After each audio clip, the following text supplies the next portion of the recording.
Sveiki, sveiki. Tai žodžiu, kad supraskite, čia mes žaislus.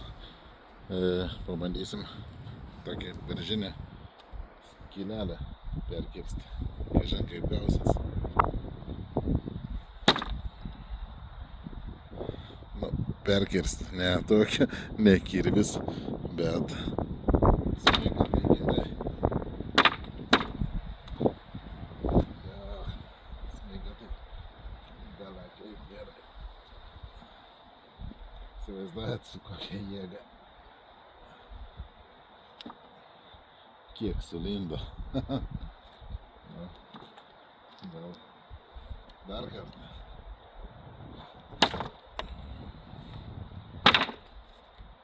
Nu, žodžiu.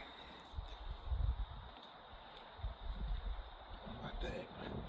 Įsivaizduojate, kokioj gynyboj su tokiu